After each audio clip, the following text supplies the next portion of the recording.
Bom dia. Vamos dar início a mais uma atividade, né, do Comitê Estadual, né, do SUAS em defesa da vida. E a atividade de hoje, né, o nosso debate virtual, ações coletivas de solidariedade junto à população vulnerável em razão da pandemia. Então, inicialmente, né, gostaria de saudar as pessoas que já estão nos acompanhando no YouTube, mas esse debate, né, ele é uma das ações aí do Comitê Estadual do SUAS em Santa Catarina, né, em defesa da vida, e agradecer a sua organização, né, junto do Núcleo, né, de Serviço Social e Organização Popular, e também ao Departamento de Serviço Social, né, que possibilitaram o Departamento de Serviço Social da UFSC a viabilização desse debate. Nesse momento, eu vou, antes de apresentar os convidados, né, apresentar os objetivos desse debate, né? No primeiro momento, nós vamos lançar o formulário de mapeamento das ações coletivas de solidariedade junto à população vulnerável, né, organizado pelo NESOP e pelo comitê. Num segundo momento, né, vamos debater o significado das ações de solidariedade junto nas comunidades de periferias e nas comunidades e periferias urbanas de Santa Catarina, né, debater essa solidariedade nas dimensões política, econômica, social, de segurança alimentar e habitacional. E um terceiro objetivo, né, da nossa atividade é discutir o papel do poder público na relação com os movimentos sociais e as condições socioeconômicas, né, das comunidades de periferia urbana para cumprir o isolamento social. Então, esse nosso debate virtual ele tem um momento agora que vai iniciar o lançamento do formulário e, em seguida, passaremos para o debate e apresentação dos nossos convidados, né, a professora Dalila, seu Sulimar e Elaine, né? Inicialmente, já obrigado por estar conosco. Mas agora, né, o primeiro momento, vamos fazer o lançamento do formulário, né? Então, o suporte técnico, né, se possível, colocar na tela. Então, esse formulário, a gente está convidando aí os profissionais, representantes de entidades, de grupos e coletivos, né, a quem se dirige esse formulário. Né? É uma atividade do comitê, né, o Comitê Estadual SUAS Santa Catarina em Defesa da Vida, foi lançado no último dia 15 de abril, e ele tem a finalidade de contribuir com gestores, trabalhadores, entidades e usuários, né, dos municípios catarinenses nas medidas relativas à agenda dos direitos e do SUAS durante a pandemia do coronavírus. Articulado, né, com o comitê, esse formulário tem por objetivo identificar as ações de solidariedade no âmbito dos movimentos populares, coletivos, igrejas e demais entidades da sociedade civil que se dirigem às comunidades de periferia, né? E, nesse momento, tem exigido muito a luta por direitos e preservação da vida.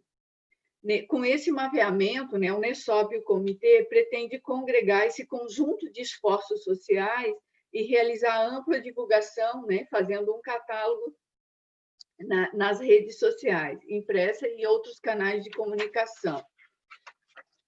Então, convidamos a todos, né, os colegas devem estar colocando aí o endereço no chat, está sendo divulgado por todas as redes sociais. Enfim, então, convidamos todos, né, a preencher e a divulgar o nosso formulário, né, de preenchimento das ações coletivas de solidariedade. Qualquer dúvida, né, nos endereços e nas redes sociais do comitê, do NESOP, né, podem nos contactar.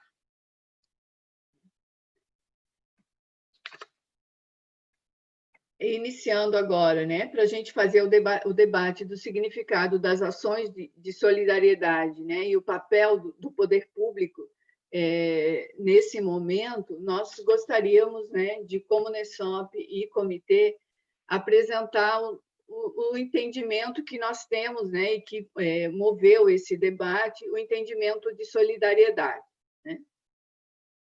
Então, em tempos de pandemia e de isolamento social, qual o significado das ações de solidariedade que estão emergindo em diferentes segmentos sociais? E as ações de solidariedade nas comunidades, né, e periferias urbanas, qual o significado? Né? O significado dessa solidariedade nas ocupações, nos acampamentos, assentamentos do MST, do MAB, né, para os migrantes, nas ocupações, enfim, como conviver, né, nesse momento com uma pulsão de morte, né, que está boicotando o isolamento social, né, toda a polarização política também que a gente vive. O debate aqui que se inicia, né, se agrega ao desafio de garantir a vida, de organizar ações e lutas para que nesse momento, nesse tempo de isolamento social, né, um tempo de isolamento e de realização de serviços essenciais, a população vulnerável, a classe trabalhadora, né, possa ter segurança socioassistencial para além, né, entendemos essa segurança socioassistencial para além do auxílio emergencial, né, que tenha segurança habitacional, segurança alimentar, de saneamento, sem ter que se submeter às regras das burocracias, né, que na maioria das vezes têm desprezado e submetem a filas e várias idas e vindas, né, a classe trabalhadora. O termo solidariedade é polissêmico, com seus muitos sentidos. O entendimento do Comitê em Defesa da Vida, né, e do SUAS e do NESOP é de que as ações de solidariedade realizadas pelos coletivos, movimentos sociais e entidades não ignoram o papel do poder público como viabilizador das condições socioeconômicas, né, para que a população consiga cumprir o isolamento social. Tal ideia de solidariedade não se vincula à narrativa neoliberal de culpabilizar os pobres, né, pelos gastos, pela chamada crise do Estado. Né? As ações de solidariedade que aqui defendemos se pautam pelo discurso do direito social, do reconhecimento da nossa estrutural desigualdade e de que a luta deve ser pela apropriação, né, pelos trabalhadores da riqueza socialmente produzida, né, por nós, nossa sociedade. Não negamos aqui que as ações de solidariedade, nesse contexto de pandemia, também se organizam por um amor altruísta, por uma perspectiva de ajuda, mas afirmamos que ela tem um conteúdo ético normativo, objetivando, né, ser uma alternativa nos planos social, político e econômico, levando à autodeterminação dos sujeitos e promovendo condições dignas de vida. No entanto, a concepção de solidariedade é aquela que remete ao apoio ao mútuo, à necessária luta para a sobrevivência. Defendemos uma forma de conceber essa solidariedade entre homens e mulheres, né, diferente do que a lógica neoliberal vem imprimindo, né, nas relações Estado e sociedade civil, no qual está transferindo toda a responsabilidade, né, para a sociedade civil.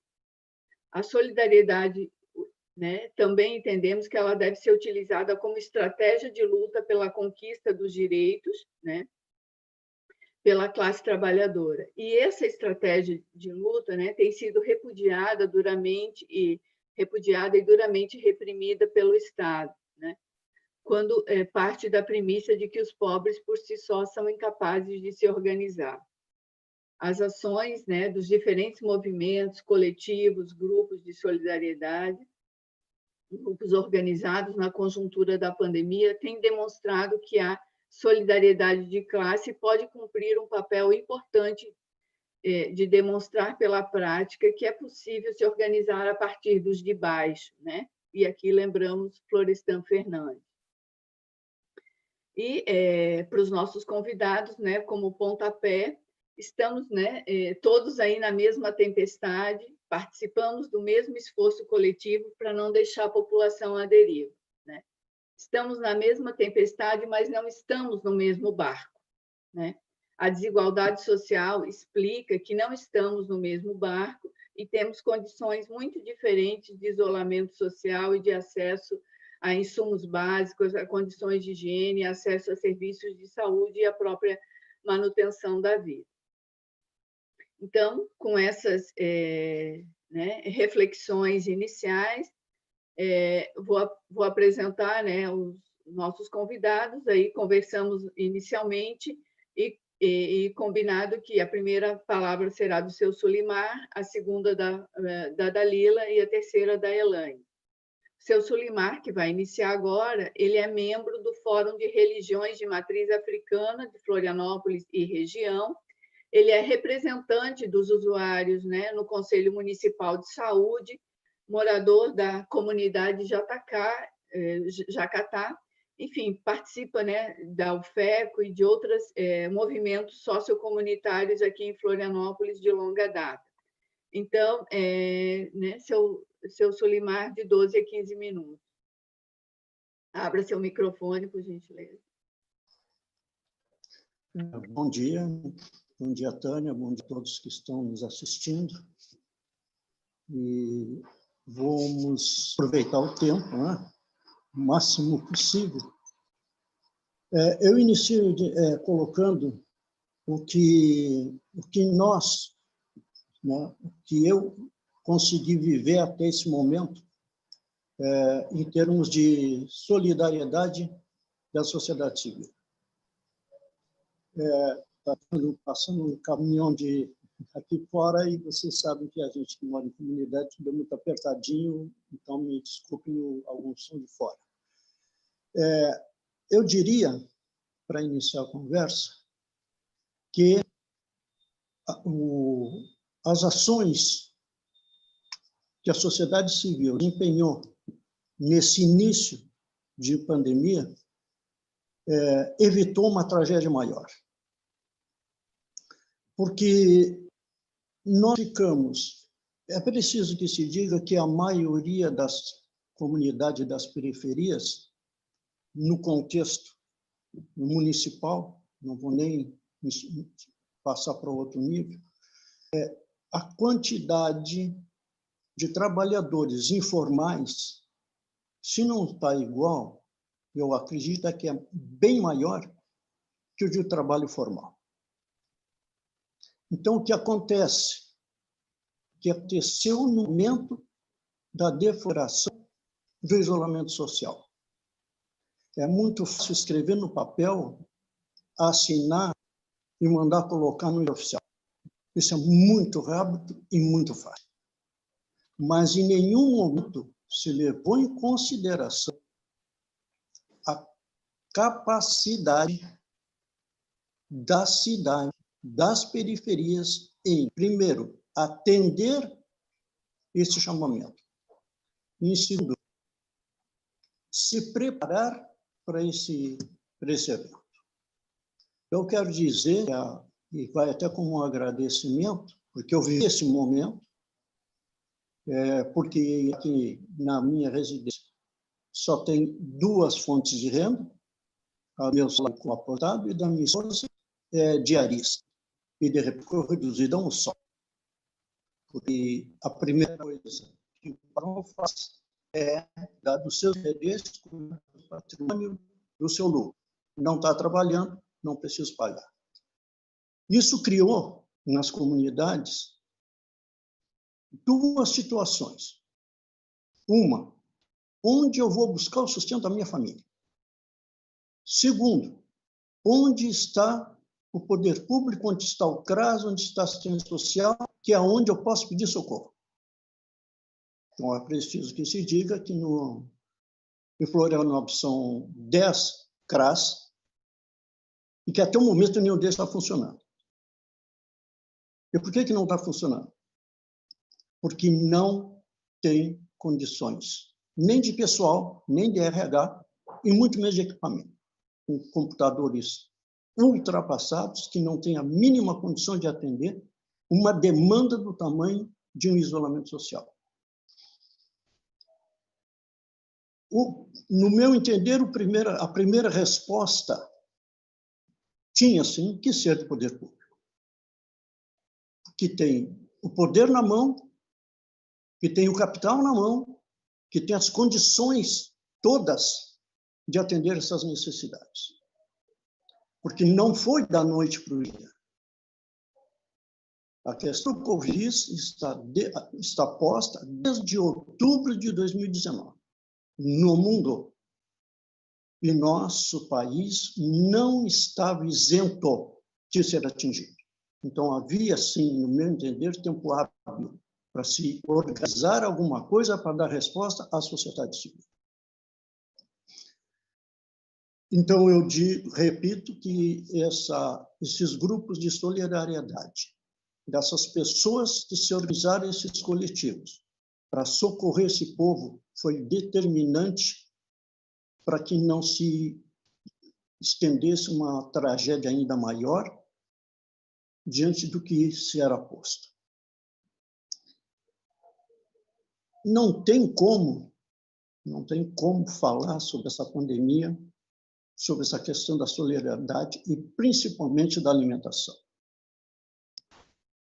Sem falar na inoperância, no descaso, da forma até irresponsável que o poder público nos presenteou.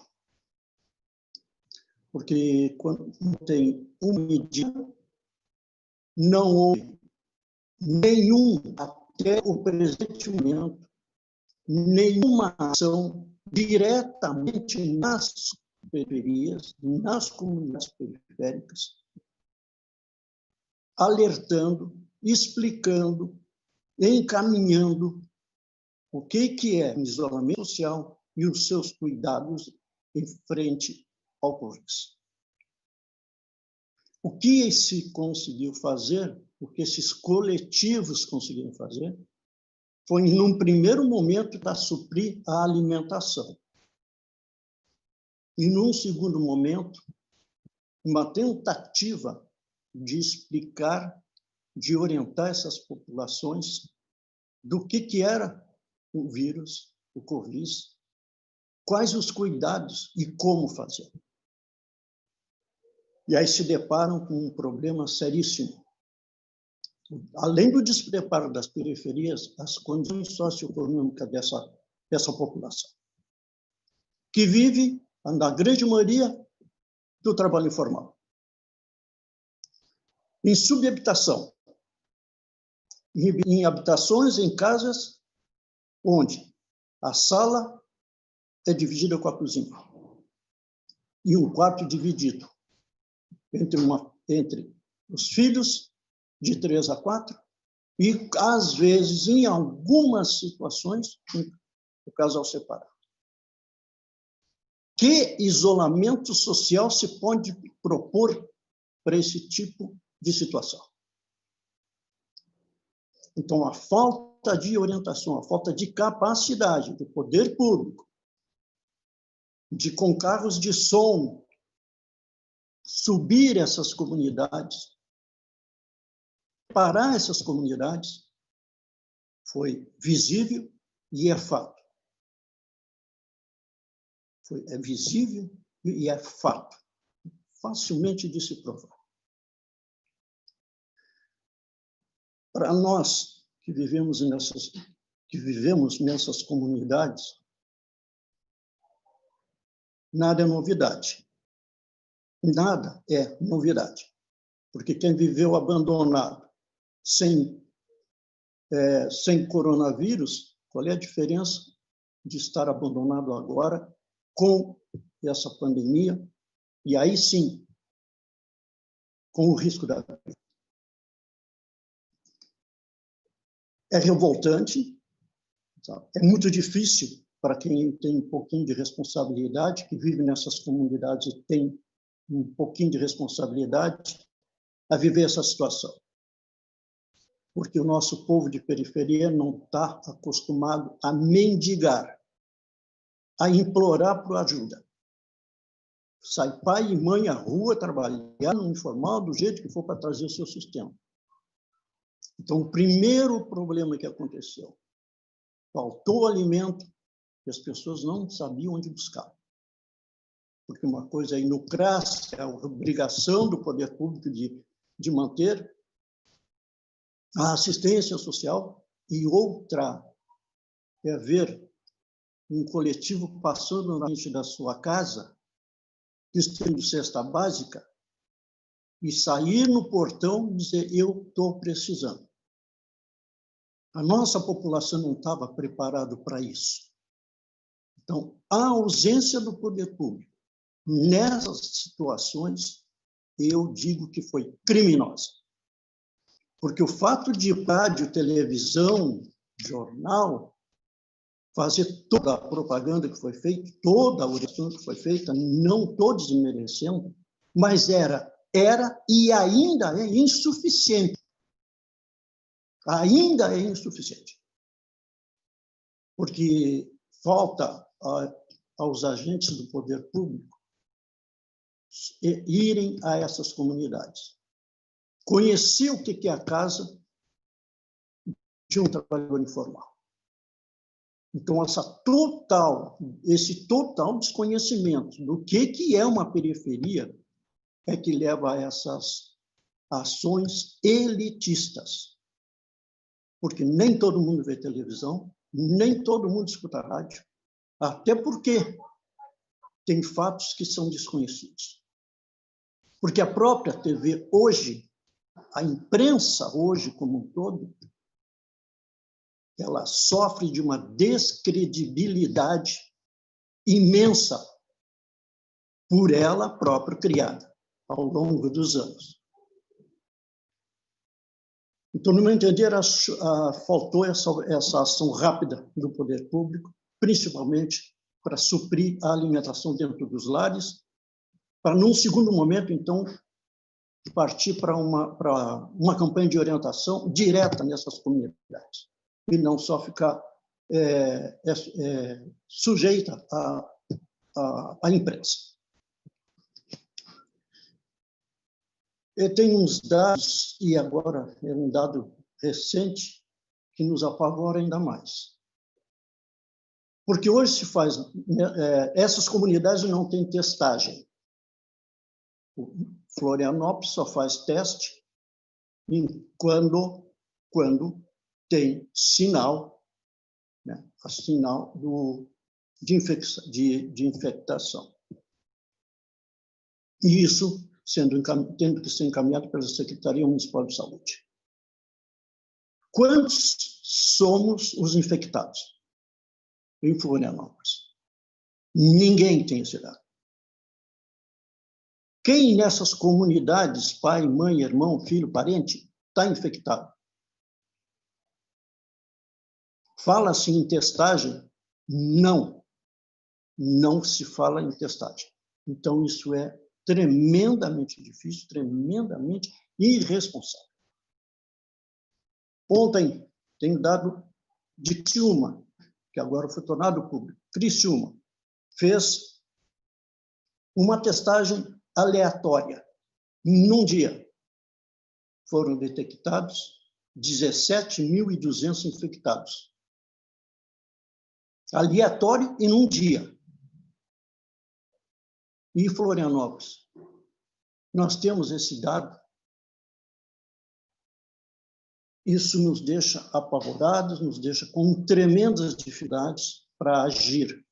Porque até mesmo os coletivos que estão fazendo esse trabalho de solidariedade, de levar alimento para quem não tem, estão correndo o mesmo risco. E isso é injusto. É injusto e é irresponsável por parte do poder público.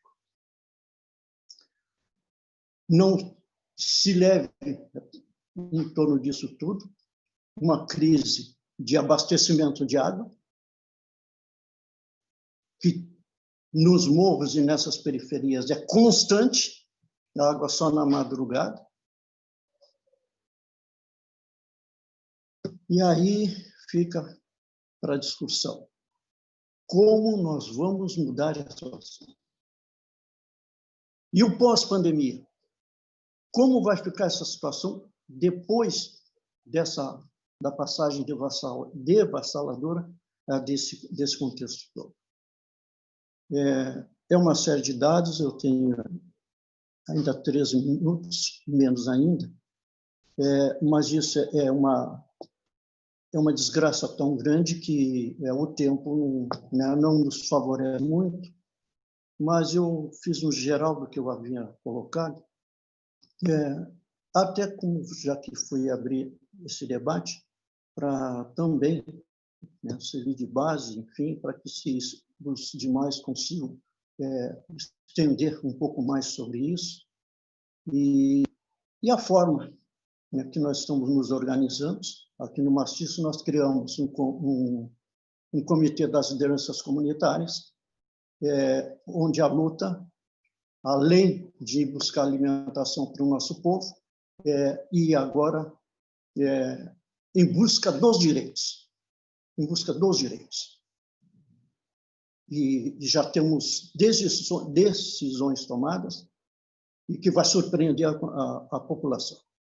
E vai colocar o poder público na berlinda dando respostas. Vai ter que dar respostas. Porque não pode se misturar uma campanha eleitoral com uma campanha de pandemia. E é o que se está vendo.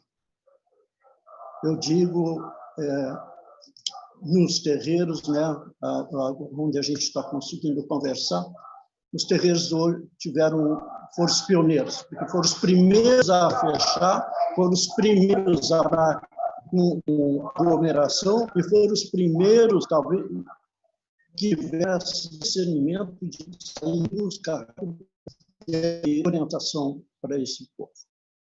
Eu acho que o meu tempo acabou e fica aqui as minhas colocações e meu agradecimento ao comitê, ao Unesop e à UFSC, que está dando essa oportunidade, está nos dando a voz. Vou respeitar o tempo. Então, seu Sulimar, muito obrigado aí pelas suas considerações, a partir das comunidades mesmo.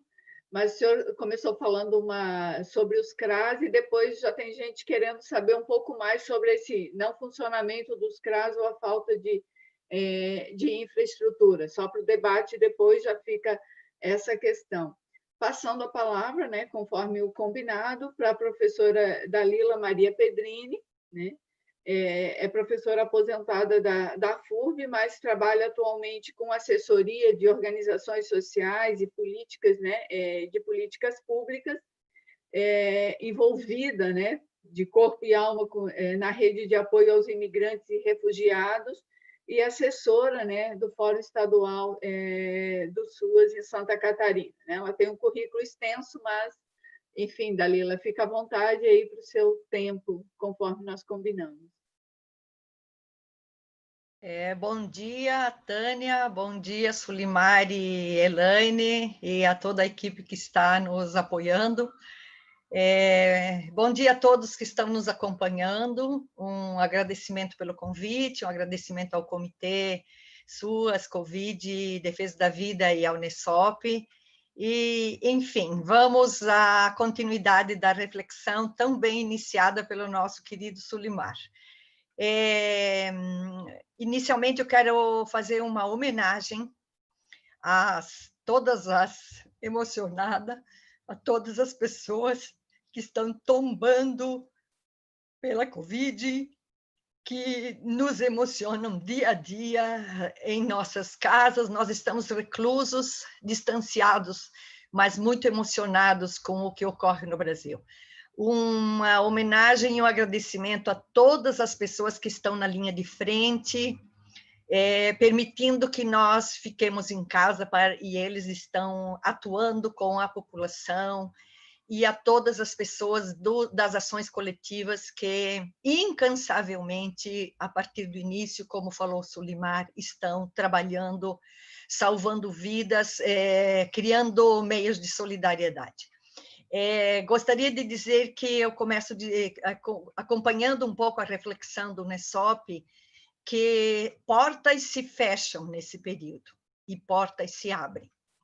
E a nossa reflexão vem justamente neste movimento de pensar as possibilidades que estão se abrindo para todos nós neste momento tão grave da nossa vida nacional. As ações coletivas que temos visto em todo o decorrer de toda a história brasileira, mas que, digamos, estão muito, talvez, se reativaram mais nesse período, nesses últimos 60 dias, digamos, são múltiplas, têm inúmeros objetivos, elas têm configurações organizativas muito diferenciadas, e, portanto, nós podemos dizer que elas cobrem o território nacional, cobrem o território de Santa Catarina, desde pequenos grupos até grandes articulações e grandes movimentos. Então, estas ações coletivas, eu gostaria, então, de trazer como um dos pontos de reflexão, é que essas ações coletivas interagem no dia a dia de suas ações com outras duas grandes esferas da sociedade.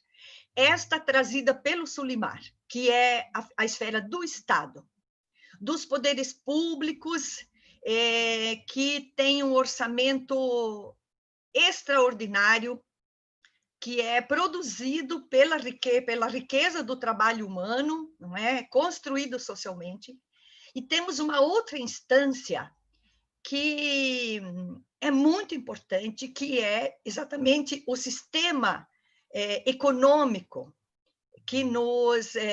no qual nós estamos envolvidos e que interage com as ações coletivas, com todos esses grupos. Então, essas três esferas têm uma grande interdependência. Nós, que atuamos nessa esfera da sociedade civil, nós estamos envolvidos diuturnamente, tanto com as ações do mercado e do sistema capitalista, do sistema econômico, quanto com as ações do Estado e nos seus governos, nos seus poderes. Então, eu começo falando um pouquinho, então, perguntando o seguinte: pessoal, antes de ser anunciada a pandemia, antes de nós termos essas notícias, a nossa vida estava boa?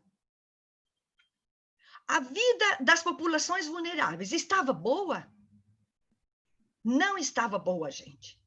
Nós sabemos que antes da pandemia, a economia, como está agora, mas estava numa grande crise, uma concentração de riqueza e de bens, uma grande concentração na mão de umas poucas famílias, e uma grande desigualdade em todas as dimensões da vida das pessoas. Desigualdade social, desigualdade econômica, desigualdade de oportunidades, desigualdade em todas as dimensões. Estas que o Sulimar levantou, da habitação, da alimentação, havia essa grande crise. Tínhamos uma grande outra catástrofe, o meio ambiente, a Amazônia a perigo, água como moeda, sendo vendida a nossa água brasileira, um desemprego maciço, tudo isso já antes da pandemia. No aspecto das políticas públicas, gente, vamos lembrar o caos que está desde o golpe, já estava difícil, mas desde o golpe de 2016, o golpe que foi dado, e depois a imposição da PEC dos gastos, não é? A PEC, também chamada de morte, que tirou o recurso das políticas públicas por 20 anos.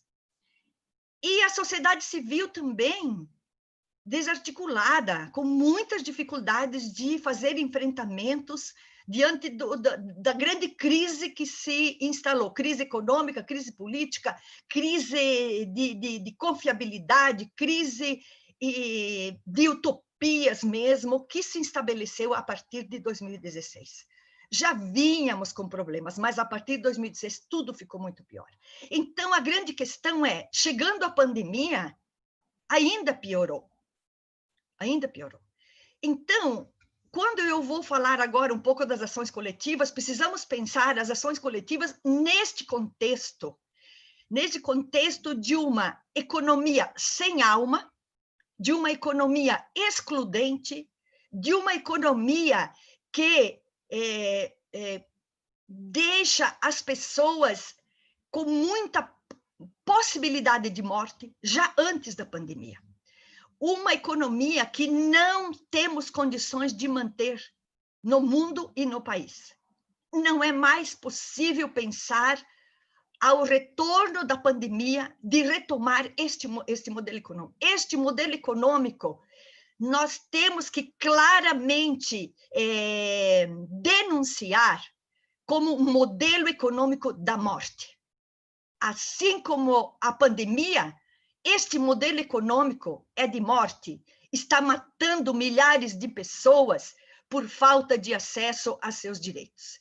Então, vou falar um pouco se as ações coletivas têm pensado sobre isso. E eu queria dizer que sim, nós temos um conjunto imenso de ações coletivas que trabalham exatamente nessa questão do enfrentamento a este modelo econômico. Então, temos, por exemplo, o Fórum de Economia Solidária de Santa Catarina, que articula milhares de grupos em todo o território catarinense, e que se articula com o Fórum Nacional, e que tem muitas possibilidades, e que durante essa pandemia tem feito trabalhos muito interessantes de mercados virtuais, de reuniões virtuais, de trocas de saberes e de distribuição de alimentação, de máscaras e de tudo. Então, eu vou dando uns exemplos apenas, porque o tempo é curto,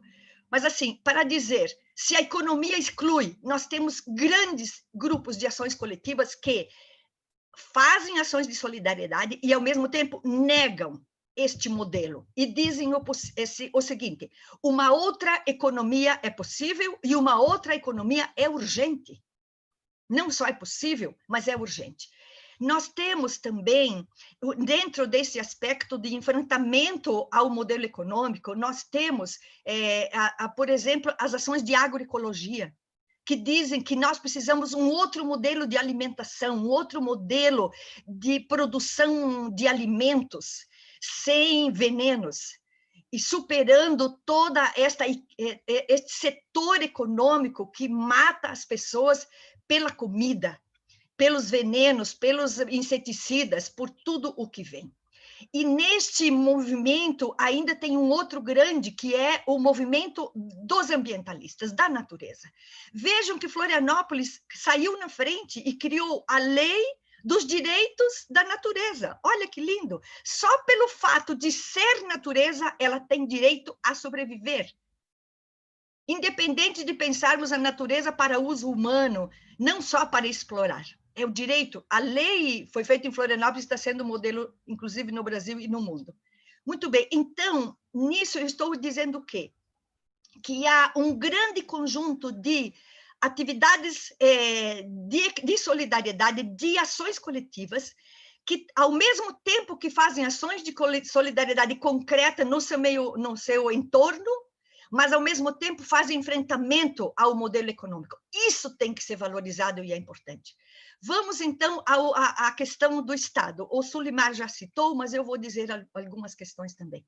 A gravidade de um Estado que, nesta pandemia, tem se mostrado ainda mais do que antes, totalmente lento, incapaz, despreparado, não sabe fazer gestão da crise, não sabe fazer gestão, não tem rapidez para responder. Vocês imaginem pessoas com 60 dias ainda não receberem auxílios, terem recebido, imagine os recursos do governo de Santa Catarina, não foram repassados ainda aos municípios para a compra de alimentos. Vejam a lentidão do nosso Estado. Então, quero começar. Então, vejam, a gente falando do Estado já faz denúncias. essa denúncia primeira. Segundo, o caráter populista, assistencialista e clientelista de políticos e governos nesse período. Gestores que colocaram comida nos seus carros e foram distribuir pelas casas, fazendo politicagem, fazendo clientelismo e populismo. Isso também as ações coletivas estão denunciando. E temos que denunciar, não pode ser. Outra coisa, um outro aspecto de denúncia, o controle social foi totalmente desvalorizado e colocado de escanteio nesse período pelo poder público. Conselhos que em 2 meses não fizeram nenhuma reunião.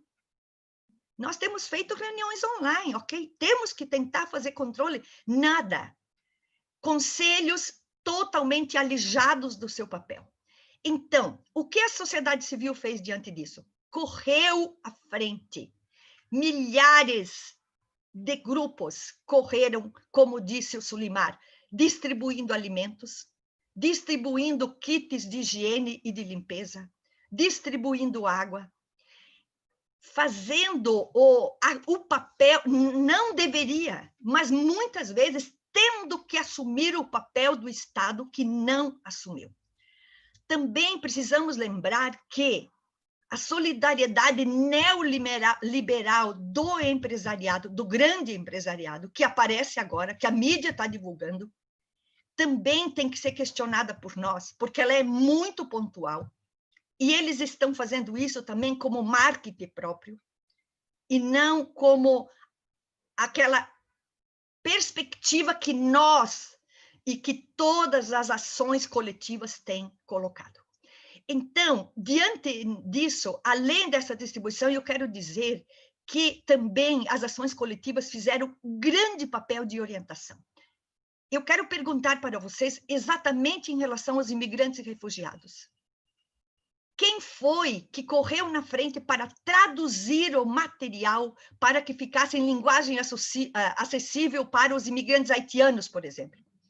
Ou para os refugiados venezuelanos? Quem correu na frente disso? Foi a Caritas, que fez as traduções. E muitos que nós não conseguimos distribuir, nós fomos buscar, eu quero dizer que o nosso grupo de apoio aos refugiados, fomos buscar na Argentina e nos outros países materiais. Eu pergunto, cadê todos os professores de espanhol que temos nas universidades, que temos no sistema educacional de 2º grau de Santa Catarina, que não traduziram materiais para que os refugiados entendessem, não entendiam o que a televisão explicava sobre prevenção, sobre isso. E, então, quem fez esse papel? Quem fez esse papel foi a sociedade civil organizada, foram grupos que, além de fazer as traduções, divulgando em todos os meios possíveis. Então, o governo se tem mostrado extremamente incompetente nesta pandemia, com raras exceções de alguns municípios. Muito bem. Então, vejam, a relação que nós vemos entre essas 3 esferas está mostrando que a pandemia está possibilitando, o meu tempo está acabando, está possibilitando uma rearticulação das forças da sociedade civil. Nós estávamos muito mais desarticulados antes da pandemia do que agora. Portanto, que eu digo que é uma porta que se abre. Agora, a pergunta que eu acho que tem muitos significados, além do que eu já tenho dito, né? Mas, assim, o que se percebe? Que as ações coletivas estão mostrando claramente, não aceitam a ordem atual, a desordem atual do Estado e a desordem atual da economia. Não aceitam. Então, a sociedade civil está mostrando isso. Outra coisa, não está preocupada em ocupar o poder. A sociedade civil está trabalhando, se organizando por solidariedade, no conceito de solidariedade apresentado pela Tânia no início. Exatamente este é o conceito que nós temos. Com respeito à pluralidade e às diferenças. Comitês interreligiosos estão espetaculares pelo Brasil. Quero dizer que tenho acompanhado, e o seu Sulimar e a Elaine são desses grupos também, comitês interreligiosos que têm se reunido para salvar as vidas, para defender vidas. Então, estamos percebendo que as práticas democráticas e participativas de resistência e de solidariedade estão voltando à cena com mais força nesse período. E adivinhem, sempre nos aprendendo a fazer tudo pelas redes sociais. Muitos desses grupos só trabalhavam presencialmente. E agora, em redes sociais, fazendo vídeos, fazendo aulas para os grupos, orientando a questão. Mas, ao mesmo tempo, temos que trazer um elemento de alerta para as ações coletivas. Não podemos assumir o papel do Estado. Temos que constranger o Estado a fazer o seu papel. Então, essas lives nossas, que hoje são muitíssimas, esse comitê, nós temos que constranger o Estado. Ele não quer se deixar constranger, mas nós temos que constranger nos municípios, reunir os conselhos. Se os governantes não vêm, sociedade civil se reúne, impõe, fazer relatórios e encaminhar. Usar mais o Ministério Público. Nós precisamos que, inclusive, o Ministério Público presente no comitê nos apoie mais nas denúncias. Nós precisamos disso. Precisamos aprofundar isso. Não podemos assumir um papel supletivo do Estado. Não. O papel do Estado é dele, o nosso é nosso. Portanto, voltar ainda mais ao controle social. Estou terminando, Tânia. Voltar ainda mais a isso. E a grande pergunta para o final. Quando terminar essa pandemia, nós queremos voltar àquele patamar de antes? Aquele patamar terrível de uma economia ruim, de um Estado que não funciona? Não. Não podemos voltar ao retrocesso. Olha a força das palavras aqui. Não podemos voltar, no pós-pandemia, ao retrocesso que era. Nós temos que pensar o seguinte: como vamos sair da pandemia com outros patamares de continuidade? De continuidade. Deixo essa grande pergunta para depois a gente debater. Muito obrigado pela atenção.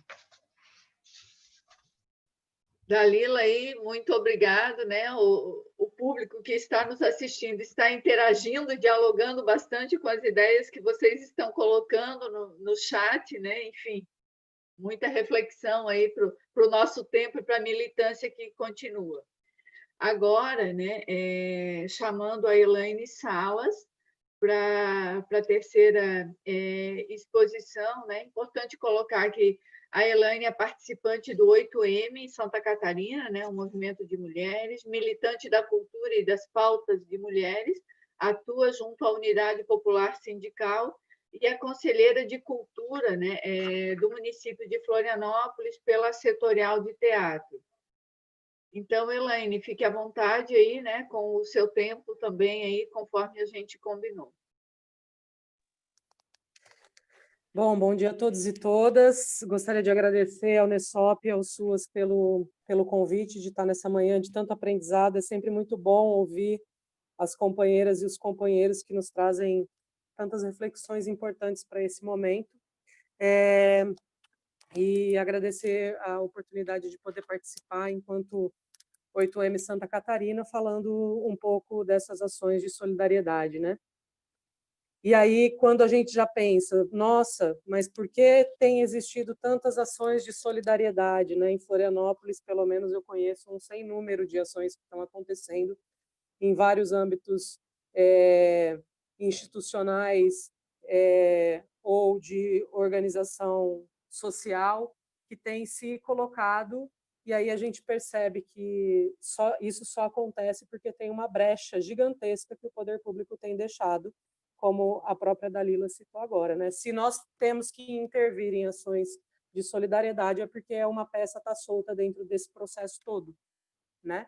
E aí, quando a gente percebe que essas ações elas estão inseridas em vários contextos da cidade, nas comunidades, com populações vulneráveis, sejam elas de que forma for, com os refugiados, com os indígenas, com as ocupações urbanas, entre outras camadas, a gente percebe a total ausência do poder público nesse processo, e isso é bastante grave, né? Porque, como o Babá Solimar e a professora Dalila colocaram, o que de fato o poder público tem feito nesse tempo para dar conta? Claro que a questão da pandemia, ela é uma novidade para todo mundo, porque nós, pelo menos eu, nunca tinha vivido numa perspectiva global de problema em que a gente precisasse entrar no isolamento social. Bom, tendo isso em vista, todo mundo também está aprendendo a viver nesse contexto. Mas o que esse contexto nos mostra é uma contradição profunda de como a sociedade tem se dado, quando a gente percebe que nós temos que alçar de todas as nossas redes para nos organizarmos para dar conta de que uma família possa almoçar ou jantar no outro dia, né? Então, isso mostra o dilaceramento social e o gigantesco processo da desigualdade, né? Então, mediante a isso, a gente tem que pensar, de fato, como a gente tem vivido, né? O que a gente pode colocar nesse processo? A ausência do poder público não é novidade para ninguém, né? E isso só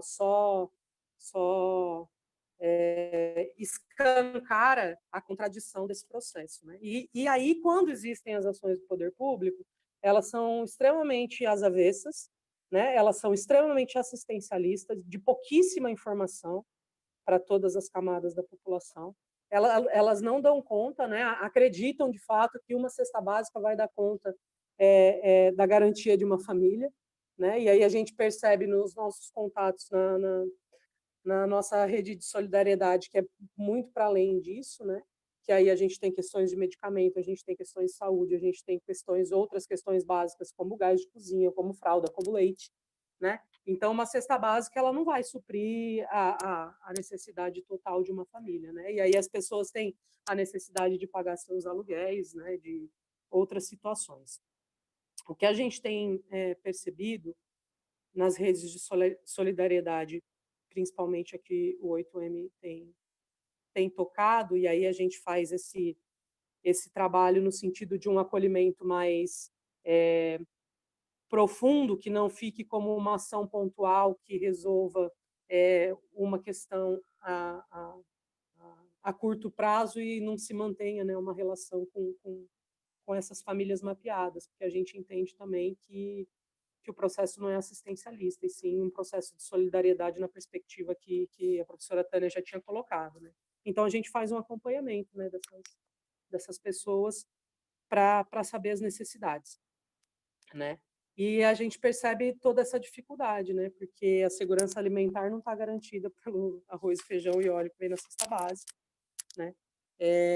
E esse acolhimento também se dá em outras dimensões, que não só a material, né? Ela se dá no campo afetivo, se dá no campo emocional, que também são perspectivas que o feminismo trabalha e, portanto, a gente tenta atuar nessa linha. Pensando nisso, o que a gente entende, né? Que essa ausência do poder público nos coloca numa situação de criar uma fresta para que a organização social se dê de uma forma melhor, né? De que a gente retome o nosso trabalho de base, que foi perdido ou diminuído aí num tempo histórico, e que a gente precisa voltar a fazer esse exercício, porque as pessoas estão sedentas também do entendimento da sua perspectiva de classe. Talvez não com esse nome, de fato, mas as pessoas querem conversar sobre o que é estar, né, numa situação adversa, e que, claro, vão ter os seus diversos recortes de acordo com o contexto que cada grupo vive, mas que a gente tem que aproveitar esse momento para falar de que essa luta nunca parou, né? Talvez nesse momento ela esteja potencializada numa perspectiva por conta do isolamento, onde a gente se vê via redes sociais, mas que a gente precisa retomar, e aí a gente vai na mesma direção da professora Dalila, de que esse modelo não funciona mais para ninguém, né? Desde 2016, nós temos sido dilacerados pelas ações de desmanche do Estado, né? Como se o Estado, constitucionalmente, não tivesse que cumprir o seu papel, e esse papel é da garantia, sim, da dignidade das pessoas, da dignidade de habitação, da dignidade de alimentação, da dignidade do trabalho, da dignidade de poder fazer as suas refeições, da dignidade de poder ter lazer, de poder ter cultura. E aí o que a gente percebe é um ataque profundo a todas essas dimensões humanas, né? Quando a gente os governantes nos atacam com uma reforma trabalhista, com uma reforma previdenciária, né? Quando o ataque da educação se dá em todas as esferas, como se fazer uma aula à distância garantisse o processo educacional real que se dá em sala de aula, quando as universidades são limadas nos seus processos de pesquisa, onde a gente consegue os índices, né, através das pesquisas que acontecem nas universidades, os índices sociais de fato, antropologicamente, socialmente, no campo da saúde, né? E aí a gente percebe que todo esse projeto de destruição, ele visa, de fato, nos colocar num patamar de vida onde a gente só única e exclusivamente trabalhe e não tenha a perspectiva de pensar sobre o nosso ser total. E aí eu acho que, nesse ponto, o isolamento tem nos feito tem aberto esse lugar da reflexão sobre o eu nessa condição social, né? Quando você é impedido, por exemplo, né, ali quando começou a questão do coronavírus, em março, né, em conversa informal com uma trabalhadora, ela falou, mas a gente só vai conseguir se isolar quando os ônibus pararem, porque aí a gente vai poder, não vai conseguir garantir o isolamento sem ter que se deslocar para o trabalho, né? E aí a gente percebe isso, né? Que várias camadas dos trabalhadores nesse processo da pandemia também começaram a pensar na sua condição de fato, né? E aí novamente a gente volta nesse lugar, essa fresta que a gente precisa aumentar a crítica das populações, né? E isso se faz através também dessas redes de solidariedade, né? Que aí a gente vai conversando em outros âmbitos e nessa troca a gente percebe a defasagem do poder público e de tudo que a gente precisa construir para chegar a uma sociedade menos desigual, né? Então, o que eu posso perceber e avaliar nesse processo que a rede de solidariedade tem me presenteado, e eu acho que é um presente, porque aí a gente conversa dentro de uma perspectiva da diversidade também, né? Então, por exemplo, a nossa rede está mapeada numa perspectiva de mulheres trans, imigrantes, mães solos, mulheres indígenas, mulheres que já estiveram em situação de rua e não estão mais, mulheres que são trabalhadoras informais. Então, a gente vai percebendo as várias camadas, né, que nós precisamos atuar enquanto coletivo para fazer esse acolhimento. E aí é um aprendizado, porque são tantas histórias, né, e essas histórias nos trazem uma perspectiva de que essa luta não pode parar nunca, não só nessa perspectiva solidária, mas de que a gente tem um trabalho imenso pela frente, para além de todo o trabalho que a gente já realiza enquanto militância, né? Então, é incansável o processo. E aí, hoje, aqui, né, nessa conversa, a gente percebe que tantas outras pessoas estão conectadas também nessas lutas, e que já tem uma trajetória muito, muito intensa e muito bonita, e que sabe que nós não temos o direito de poder pensar em parar, né? Porque as coisas vão continuar acontecendo, não sabemos em que nível de gravidade, quando essa pandemia vai passar, etc. E como que a gente vai continuar agindo no pós, né? Nós vamos continuar dentro da máquina, girando, sem fazer uma reflexão sobre como a nossa sociedade anda, com essa perspectiva de que trabalhar 15, 20 horas por dia sem nenhum direito trabalhista é uma perspectiva real de vida, né? sem lutar pela garantia de que a educação seja pública, gratuita, de qualidade, né? Sem garantir que as pessoas tenham direito a uma cidade menos desigual, que tenham acesso à cultura e a políticas públicas reais, né? Aí, por exemplo, eu posso falar pela perspectiva dos trabalhadores da cultura, que no começo de março a gente fez um levantamento, né, ali logo que se iniciou o processo da quarentena, nós fizemos um levantamento sobre os impactos da Covid na cultura, né? Nos organizamos, esse mapeamento foi feito, escrevemos uma carta sobre as demandas, né, do setor cultural, por exemplo, e isso foi enviado ao poder público e a gente não recebeu resposta nenhuma, né? Assim, como se esses trabalhadores não existissem na perspectiva da cidade, né? Como se esses trabalhadores não tivessem sua vida impactada por essa pandemia. E aí você percebe o descaso, né, total. Ah, mas aí, posteriormente, por um acesso do Conselho de Cultura, via assistência social, foram liberados algumas cestas básicas para chegar para esses trabalhadores. E aí a gente pergunta, né, isso é suficiente? Né, isso dá conta das perdas? Isso dá conta de suprir a necessidade de uma família? Então, a minha incomodação, e eu acredito que seja a incomodação das demais companheiras, é porque a perspectiva do poder público tem sido de assistencialismo, né? A gente tem exemplos de outros países de como guiaram o processo de ações perante a pandemia, e a gente percebe que é muito mais avançado. Por exemplo, aqui a gente não tem nenhum um aporte ou qualquer perspectiva para os profissionais liberais, por exemplo, né? Várias pessoas próximas que tiveram os seus salões de beleza fechado, a manicure que não consegue mais manter o seu espaço, pequenos comércios que não tiveram nenhum tipo de respaldo, né? E esse grande bojo da informalidade que virou o trabalho no Brasil, né? E que aí isso traz um agravante bastante profundo para nós. E aí, quando a gente pensa numa ação solidária na perspectiva do 8M, que traz as pautas feministas, a gente tem que pensar que essa ação ela precisa ser para além desse processo assistencial, né? Então, a gente precisa, nessa troca, fornecer subsídios também para que essas mulheres pensem na sua condição de totalidade e aí, dessa forma, a gente conseguir um chamamento maior para as lutas, que são muitas, né?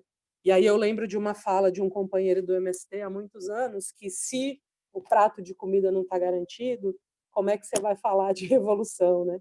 Como é que você vai falar de uma perspectiva de luta, né? Então, eu acho que essa contradição nos mostra que a gente precisa atuar nessas duas frentes. Garantir o material, sim, de fato, ele é necessário, ele é a urgência primeira, mas também garantir que a gente possa trazer uma perspectiva da luta para as pessoas, para que a emancipação delas se dê também em outras camadas, né? E aí eu acho que essa é a tentativa do 8M com essa campanha de solidariedade. E também falar das outras diversas mais campanhas que tem na cidade toda, né? E que são muitas e que as pessoas que estão assistindo essa live podem se ater. Acredito que o mapeamento das suas vai dar conta desse processo também, de visibilizar todas essas campanhas, para que a gente continue fazendo esse atendimento junto às populações mais vulneráveis, seja ela em que esfera for, né? Então, acho que, não sei se é essa a minha contribuição, gostaria de agradecer novamente o convite, e esse exercício de escuta tão bonita, né, que foi do professor Solimar e da professora Dalila, né? Então sempre é muito bom o aprendizado. E agradecer a Tânia, a Maria Tereza por esse momento nessa manhã.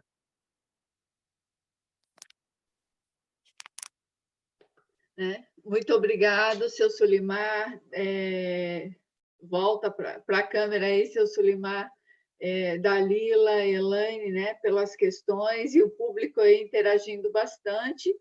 né, o nosso apoio aí do núcleo e do comitê, né, ajudando a sistematizar um pouco das questões e dos comentários, né? Algumas questões foram gerais, outras dirigidas mais diretamente. Então, eu vou fazer um primeiro, como nós temos aí, né, no máximo 20 minutos aí, então, pediria a objetividade de vocês e as reflexões vão seguindo, né? E qualquer coisa a gente pode voltar a conversar como comitê e como NESOP sobre elas, né?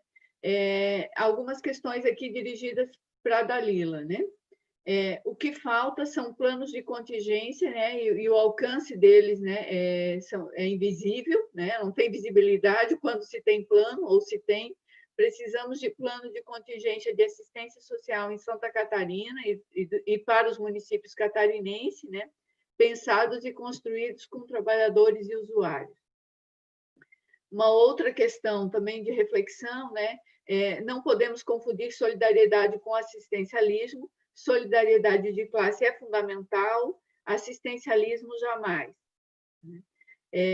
Se cada pessoa que receber esta solidariedade, receber informações, teremos consciência política necessária às transformações pela equidade, é um desafio. Acho que a Dalila poderia fazer uma questão sobre essas e depois eu coloco para o seu Solimar e para a Elaine, enquanto também vejo as outras que chegaram aqui. Né? Ok, Dalila? Sim, ok, então vou... Sim, vou... né? Rapidamente, para mim não fazer tudo de uma vez. Sim, vou tentar responder, então, iniciando com a questão dos planos de contingência do SUAS. O que ocorre é que não houve pelo que fizemos a pesquisa, não sozinha, com a equipe de assessoria do FEUSUAS, nós fizemos uma pesquisa e isso não foi regulado por um documento que exigisse que os municípios fizessem. Então, eu também não tenho conhecimento se o Estado de Santa Catarina fez, no caso, o SUAS, a DIAS, que é a Diretoria de Assistência na Secretaria de Desenvolvimento Social. Não tenho conhecimento desse plano, não vou afirmar que não foi feito. Mas, em relação aos municípios, algumas regiões estão incentivando os municípios a fazerem, mas muitos municípios não estão fazendo, e os conselhos e a sociedade civil não têm como cobrar. Por quê? Não foi regulado. Não há um documento da SST, ou do CONGEMAS, ou do Ministério Público, dizendo que o município deveria fazer um plano de contingência do SUAS.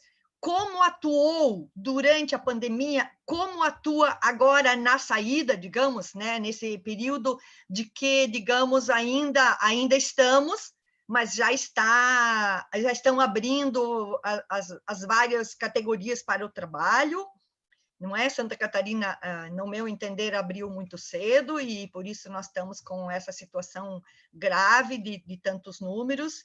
Enfim, eu gostaria de dizer que este ficou um desafio, mas, de qualquer forma, eu creio que é possível tentar dialogar com os municípios para que a assistência faça, mas eu não creio que os municípios farão se não há uma exigência.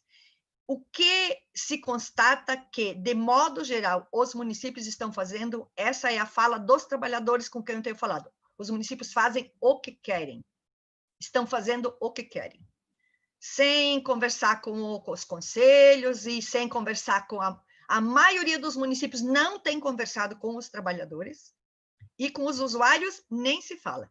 É difícil por causa do isolamento, ou melhor dito, o distanciamento, é difícil, mas como que nós estamos encontrando saídas? Por que o poder público não encontra saídas para conversar com os seus pares? Então, essa um pouco é a resposta. Em relação ao desafio da informação, eu concordo plenamente. Este é o grande desafio. A emancipação das pessoas passa pela alimentação, pela saúde e pela habitação, mas não só. A Elaine falou claramente isso. Precisa de outras ofertas simbólicas.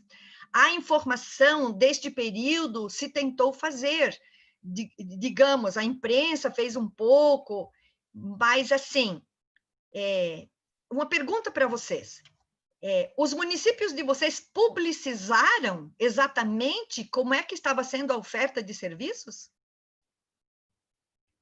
Onde está isso nas páginas? Procurei em vários municípios, não há. Onde que está a publicização das novas formas de atendimento pelo CRAS e tal? Como isso foi divulgado? Foram feitos videozinhos para distribuir para a população e tal.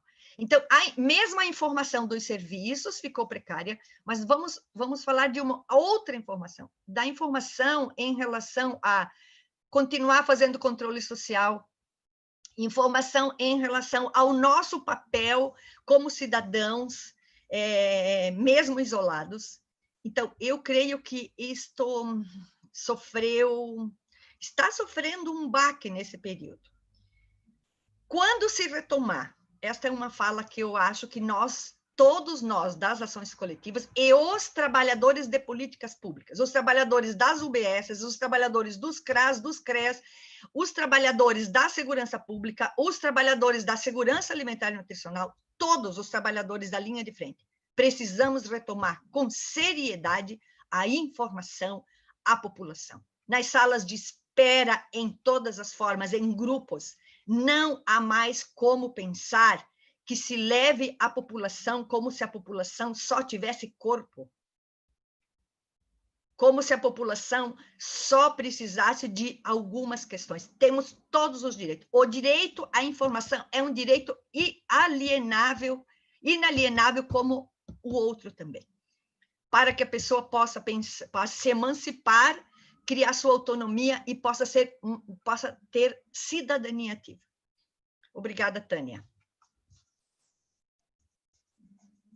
Obrigado, Dalila, pelas questões, né? Sobre o plano de contingência estadual, né? A gente não tem um plano de contingência, né, no âmbito da assistência estadual, isso tem sido pauta também das atividades do comitê. Vou passar agora, né? Vou ler as questões aí, né? Para o seu Solimar, né? Não fosse a sociedade civil e as ações de solidariedade, estaríamos vivendo uma tragédia ainda maior, né? Afirmação. Os gestores poderiam aprender muito com a estratégia da sociedade civil organizada. Como reagir a esse tamanho descaso? Uma outra questão, né? Voltamos à ausência do Estado. Estamos sem informação e a volta da solidariedade surge como alternativa. Como reagir a essa ausência do poder público? A falta de transparência nos dados e de informação é intencional. Precisamos denunciar. Como unir os movimentos para fazer essas denúncias nesta época de isolamento? Né? Essas questões, elas são gerais, elas se complementam com a fala de vocês, mas, enfim, né, pediria aí para o seu Solimar, né, tecer algumas considerações. Tânia, eu já vou partir do que eu recebi. Discutir o papel do poder público na relação com os movimentos sociais e condições socioeconômicas nas áreas de periferia urbana para cumprir o isolamento social. Isso aí fecha tudo. A base principal, o elemento principal, a ponta dessa lança, dessa rede, se chama CRAS. Os CRAS, eu estou afirmando, os CRAS não conseguem funcionar porque estão sucateados, não tem um funcionário. Por falta de RH, muitos nem luz não têm, não têm equipamento e não fazem parte do projeto do governo municipal de atendimento à população de periferia. Porque se fizesse, não estava do jeito que está. Algo muito grave. Quem conhece a tal de Rede Somar? difícil quem possa dar uma resposta a contento sobre isso. Então, eu vou dizer uma coisa. A maioria, se não a totalidade dos recursos municipais e que vêm para o município vão para a Rede Somar. Ela foi a escolhida para decidir e agir sem qualquer restrição no território de Florianópolis. Quem dirige essa rede? Quem coordena isso? A primeira-dama do município.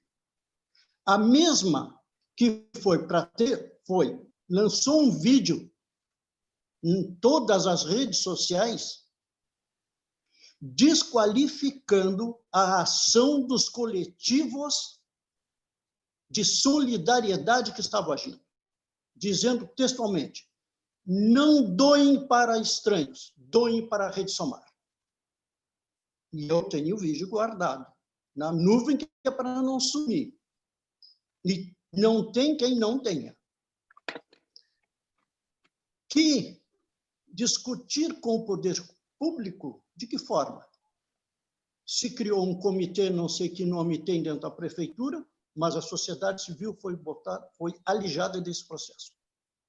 Nós tivemos que agir por nossa própria conta, e ainda sendo torpedeada pela primeira-dama do município. Porque houve uma queda brutal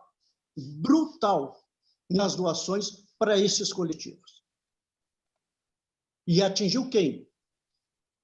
Atingiu os coletivos? Não, atingiu a população que o prefeito e a primeira-dama deviam ter como prioridade.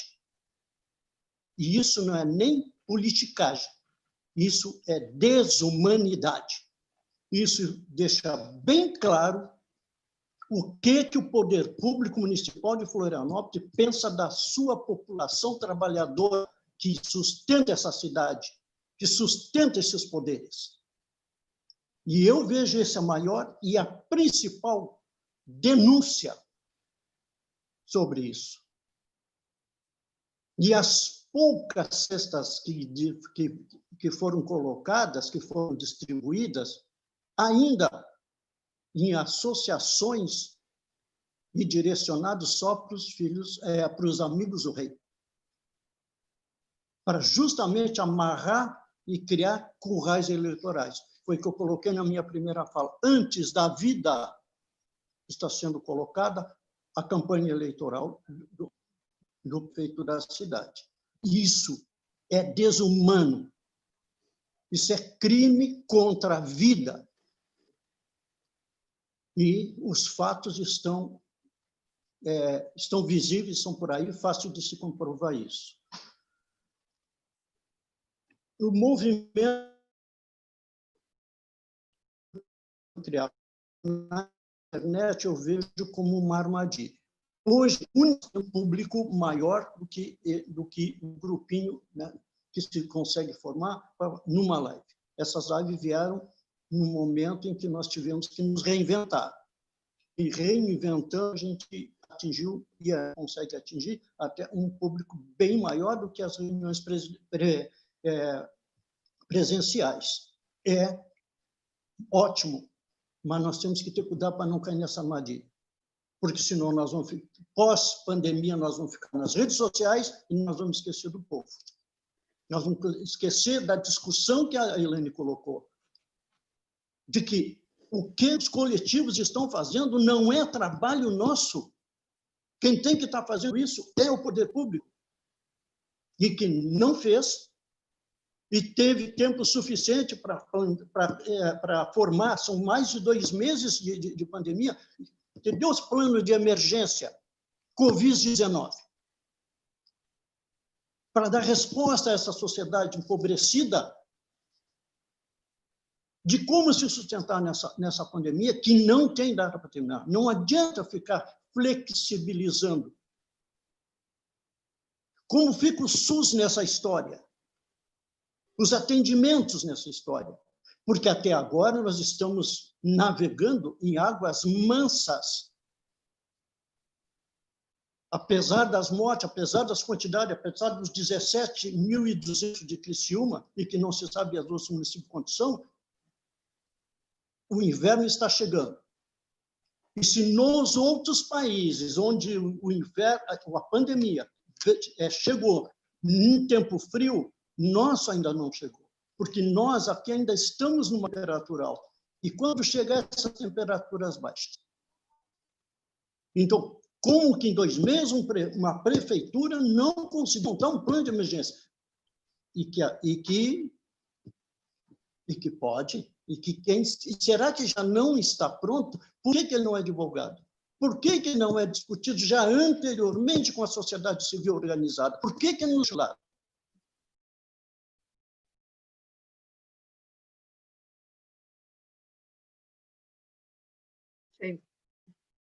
Seu Solimar?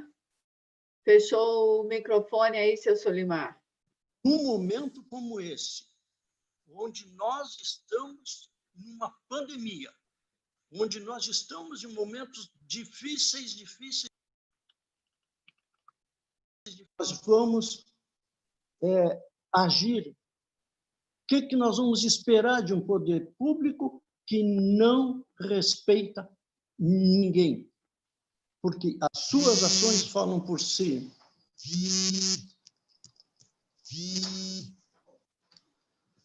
O seu Solimar está travando a... Está entrando desculpa, mas está entrando uma ligação insistente, eu não consigo barrar. Então, nós estamos essas situações e essas denúncias, e que nós temos, eu vejo aí agora nessa ação do comitê, do SUAS, nesse momento, fica já no caminhamento, em forma de caminhamento, para nos programarmos para outras lives nesse sentido, no sentido de trazer esses coletivos para discutirmos o que fazer com as pandemias. Porque agora o que está feito, está feito. Quem está contaminado, está contaminado. Mas que a gente consiga formar um grupo capaz de exigir do poder público municipal de cada cidade a testagem massiva da sua população. Porque é esse povo que vai morrer. E as provas estão aí. Quem tem dinheiro, vai lá, faz o teste, se isola, prepara e se salvar. E o povo da periferia não tem como fazer isso. Então, além da alimentação, são 2 pontos que eu defino direto, não tem mais que discutir. Alimentação e a vida. A vida e a alimentação. Porque uma coisa está implícita na outra. Caso contrário, eu não acredito que em Florianópolis vá acontecer diferente do que está acontecendo em Goiás, no Amazonas e no resto do país. Não acredito. Claro que as medidas foram ótimas, sim, ajudaram bastante. Ajudaram bastante. Mas nós estamos em clima quente. Nós estamos não estamos no auge da pandemia nessa cidade. E eu rezo muito para os meus orixás, para que nós consigamos manter esse clima quente. E que toda essa desgraça, que todas essas projeções ruins, que elas não aconteçam. E que eu possa chegar numa live, chegar num terreiro, aonde for, e dizer que bom que eu estava errado. Porque não torço para estar certo, eu torço para estar errado, mesmo contra os fatos. Então, nós temos que, sim, nos reinventar. E nós temos, sim, que nos unirmos, e eu vejo aí nessa ação do NESOP,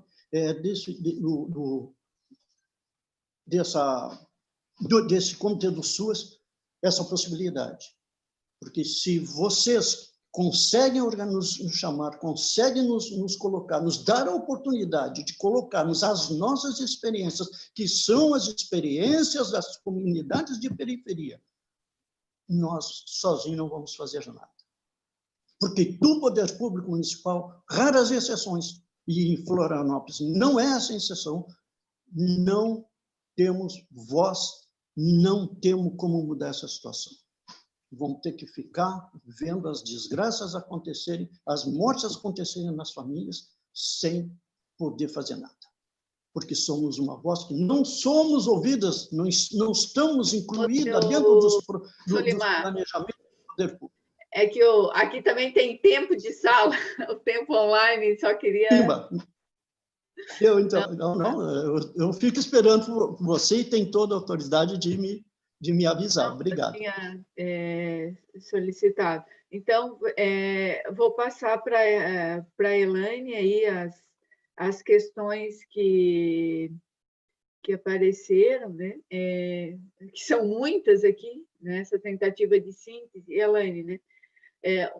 São comentários misturados com interrogações, né? Temos que sair do básico, já que não é garantido avançar para o suprimento das necessidades humanas. Algumas referências para avançar nesse sentido?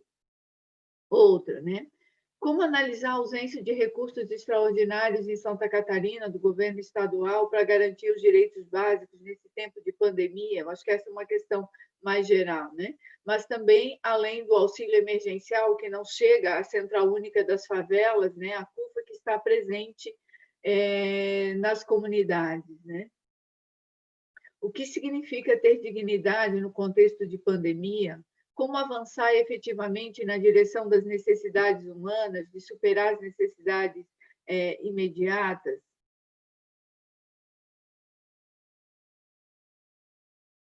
Ok, Elaine? Seu microfone está fechado, Elaine. Sim, abri. Vamos lá. Só precisa fazer uma troca de ambiente aqui, porque a vida é assim. Vamos lá. Bom, dentro dessas perspectivas, né? Acho que dá para fazer uma reflexão que é assim, ó. Nós temos um decreto nacional, que é de 6/2/2020, que fala sobre a questão da pandemia em nível nacional, né? Nós temos um decreto estadual do dia 20 de março, que fala sobre a calamidade pública em nível de estado. Nós temos estabelecido ontem, em Florianópolis, a lei de calamidade pública, o decreto sobre a calamidade pública, que foi colocado ontem, 11 de maio. Conversar principalmente sobre a questão do impacto da pandemia na economia, né? E aí alguns pontos vão tratar das ações que são necessárias para contornar o processo da calamidade pública, né? E aí é contornar, né? Não é nem colocar isso numa perspectiva resolutiva de fato, o que é bastante preocupante. E a gente também tem o conhecimento de outras leis no município, por exemplo, que é um fundo que está no âmbito da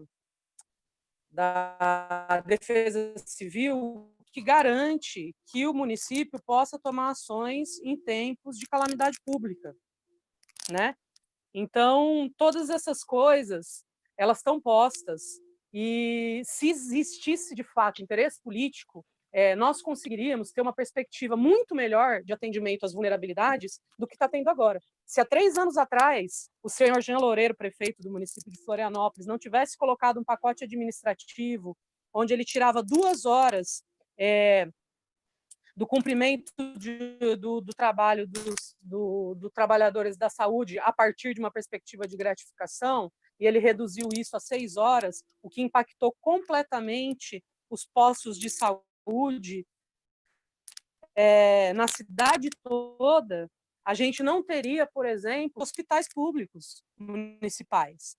Então, é uma cadeia de processo que a gente percebe que, como vem em nível federal, estadual e municipal, porque estão bem alinhados nas políticas de desmanche do Estado, a gente entende que poderia ser feito a partir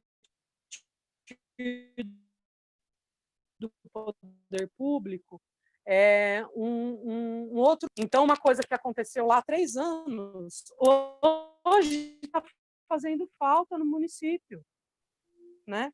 E aí, quando teve toda aquela luta para garantir, por exemplo, os trabalhadores da saúde, da educação no município por conta desse pacote administrativo, todo mundo foi taxado de louco, que a gente era uns briguentos que não queria nada com nada, né? E aí, aproveitando nesse momento, para agradecer a todos os profissionais da saúde que estão na linha de filhos, estando extremamente expostos ao processo da pandemia.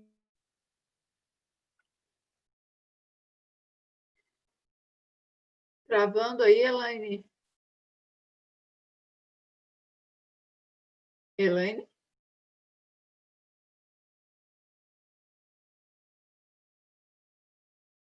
Ela.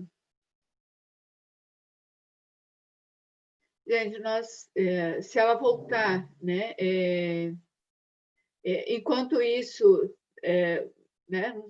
Enquanto ela volta, pedia para a Dalila e o seu Sulimar fazer uma saudação final. Elaine, é que você tinha travado, né? Então, é que a gente está com voltou. O tempo da sala aí apertado. E antes de dar os recados, tem vários recados aí e os comentários que a gente vai fazer uma síntese. Beleza, tudo bem. Desculpem.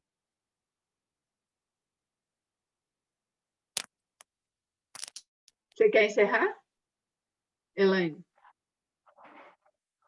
Não, então, falando só sobre a dignidade, né? Eu acho que a dignidade ela se dá numa perspectiva de que a gente precisa garantir para todas as pessoas que estão em vulnerabilidade algo além do que uma cesta básica. E isso só se dá também numa perspectiva de rede solidária de fato, onde todas as pessoas possam ter um entendimento que isso não é o básico, né? Então, é garantir que a nossa luta, a partir de agora, seja para que a gente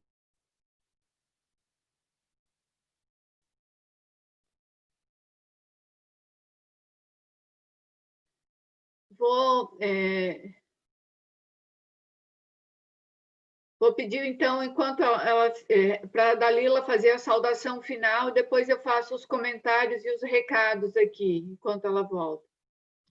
Ok. Então, quero agradecer inicialmente a todos os que nos acompanharam.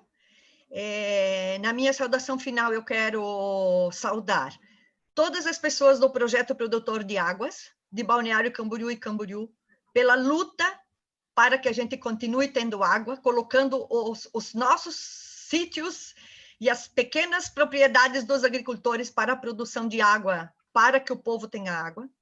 Quero saudar a equipe do Centro de Direitos Humanos de Brusque, que neste período de pandemia se juntou ao Centro Pop, cozinhando alimentação, apoiando toda a população de rua de lá. Quero saudar a equipe de defesa da população em situação de rua de Porto Belo e Itapema, que se juntou nesta pandemia e durante 60 dias está apoiando, alimentando, distribuindo máscaras, água, sabão, cuidando da população em situação de rua, enquanto o município não assumiu, esses 2 municípios não assumiram fazer as suas responsabilidades.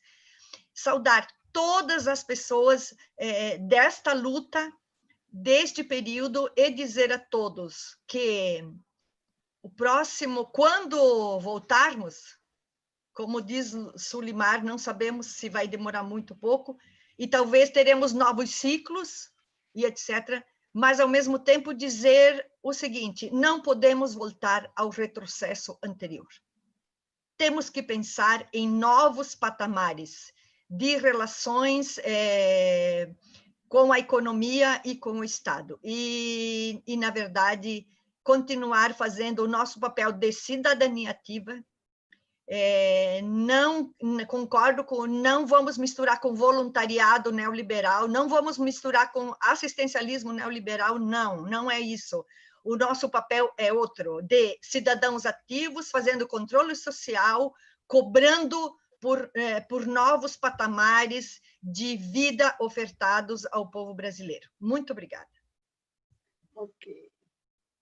Elaine, sobre a dignidade, você quer encerrar a ideia e fazer a saudação final? Travou novamente. Travou. Seu Sulimar, então. Elaine. Tá complicado. Vai, seu Sulimar, depois a gente passa para Elaine. Queria, então, só dizer que a nossa perspectiva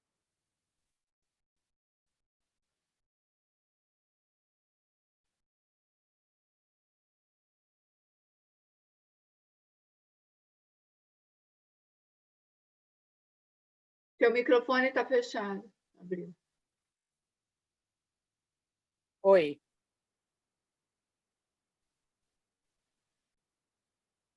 Fecha ou quer encerrar? Não, então, vamos ver se a gente consegue aqui.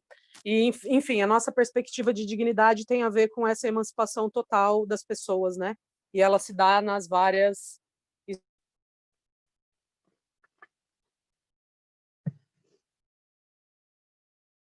Desculpa aí, eu vou passar para o seu Solimar aí, por causa do nosso tempo. Seu Solimar.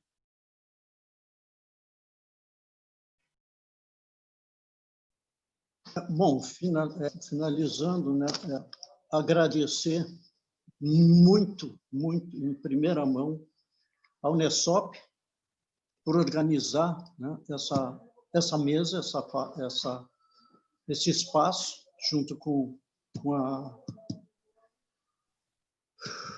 É difícil, sabe? Junto ao comitê do SUAS, que isso possa dar frutos e que, né, possamos continuar esse processo, porque há muitas informações que precisam ser compartilhadas. Vai minha saudação ao Fórum de Regiões de Matriz Africana por todo o trabalho que tem sido feito junto aos terreiros, na explicação, na orientação sobre a Covid-19. A ACAN, coletivo que vem no Morro da Queimada, fazendo o seu papel não, substituindo o poder público e tentando amenizar a fome nessas comunidades. E também ao Sintrazen, que não mediu esforços, tirou dinheiro não sei de onde, mas teve papel importantíssimo no abastecimento, no primeiro momento, enquanto o poder público estava tentando achar cadeira para se sentar para ver o que ia fazer, o Sintrazen já estava na rua, lutando e ajudando essas comunidades a diminuir o impacto da fome. E deixar, né, já para uma próxima oportunidade, 3 pontos para nós pensarmos e organizarmos uma próxima reunião, se acontecer. Lembrar que os pobres, após a pandemia, eles vão ser mais de 50% da população. Dados oficiais. O aumento do desemprego vai ser gigante. E a volta massiva para o SUS novamente. Esse SUS que o município, que o Estado e que a Federação querem destruir. E o nosso papel, né, da sociedade civil, como nós vamos atender com a alimentação dessas pessoas no pós-pandemia. Que a perspectiva de voltar a ter renda é mínima. Fica essa minha saudação, fica esses pontos. Agradeço imensamente a oportunidade que estamos tendo e que esse espaço possa se renovar por mais tempo e que a gente consiga, pelo menos, formar opiniões e juntar dados para que nós possamos criar uma rede imensa, esquecendo do poder público, porque dele nós não vamos nem acesso financeiro, muito menos de voz e de participação. Que fica a reflexão para todos que estão nos assistindo, que a responsabilidade é nossa. Não podemos botar na mão as nossas vidas e as vidas dessas pessoas das periferias somente na mão do poder público, que eu já disse aqui. Obrigado e que o bom Deus ilumine a todos nós, ilumine vocês que estão aí nessa luta, e que ilumine muito e proteja muito o nosso povo de saúde, que está aí nessa batalha, na linha de frente, esses enfermeiros, as médicas que estão aí perdendo suas vidas para salvar outras tantas. Obrigada aí, seu Solimar. Elaine, fechando para a gente agora, que a conexão melhorou. Acho que sim. Queria agradecer o convite novamente, agradecer ao Babá Solimar pelo aprendizado, a professora Dalila, Tânia, Maria Tereza, toda a equipe técnica presente, a todos que nos assistiram, e um agradecimento especial a todas as minhas companheiras do 8M Santa Catarina, que são guerreiras incansáveis pela luta das mulheres, e a todas as pessoas que têm, mesmo remotamente, se organizado para garantir que essas redes de solidariedade aconteçam, e a todas também as pessoas que nos ajudaram das diversas formas, com doações, com apoio, com logística, para que a gente consiga realizar esse trabalho de alguma forma. E lembrando que, com coronavírus ou sem coronavírus, a luta continua, né? Nós precisamos estar ativas e ativos para que possamos garantir uma vida mais digna para todo trabalhador, toda trabalhadora e todas as populações vulneráveis da nossa cidade e do nosso estado.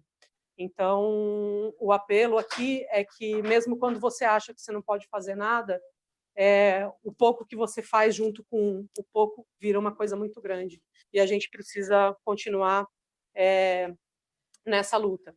E lembrando que todas as denúncias ou todos os apontamentos críticos que a gente faz é porque nós temos o entendimento que nós podemos ter uma sociedade melhor. E é em busca desse horizonte que a gente sempre vai travar o nosso trabalho, né? Então, agradecer aos companheiros, aos camaradas, às camaradas, por todas as redes de solidariedade, aos sindicatos que têm apoiado das diversas formas, os trabalhos todos que estão sendo realizados. E agradecer a oportunidade de estar com vocês nessa manhã. Muito, muito, muito obrigada. Então, a gente, em nome do Comitê Estadual, né, do SUAS, em defesa da vida, agradece, né, do NESOP, agradece imensamente, né, a disponibilidade de vocês, as reflexões que trouxeram, que as questões que as pessoas que estavam comentando, né, querendo dialogar com vocês, mas não foi possível. Eu acho que essa caminhada e as nossas lutas, nossos espaços de militância, nossos trabalhos, nossos espaços de trabalho, essas questões vão continuar florescendo, né, e vão amadurecer também, se materializar nas nossas lutas, né, numa perspectiva de solidariedade de classe. Então, o carinho, né, do comitê e do NESOP, do Departamento de Serviço Social, para a Dalila, para o seu Solimar, para a Elaine. Muito obrigado, né, por estarem conosco. Eu tenho a importância aqui, né, ressaltando alguns comentários das pessoas, né, sobre o momento de desgoverno atual, né, a necessidade de a gente ampliar e trabalhar num processo de consciência política junto às comunidades, né, em relação a essa ausência do Estado, né? E a ausência do Estado, não, né? O Estado nunca esteve ausente, ele, né, está presente aí por meio da classe hegemônica que controla e subjuga a classe trabalhadora, ele está, né, na representação aí do grande capital que está subjugando o trabalho, né? Então, volto aqui a repetir aí um pouco do início, né? Se a gente está na mesma tempestade, não estamos no mesmo barco, a desigualdade, e por isso as nossas lutas e nosso debate em torno dessa perspectiva, né, de solidariedade enquanto reconhecimento e luta pelos nossos direitos sociais. Então, o NESOP, o comitê convida, né, as pessoas que estão ouvindo, para ajudarem, né, na divulgação do formulário de mapeamento das ações de solidariedade no Estado, né, e depois trabalharemos junto com esses resultados aí, né?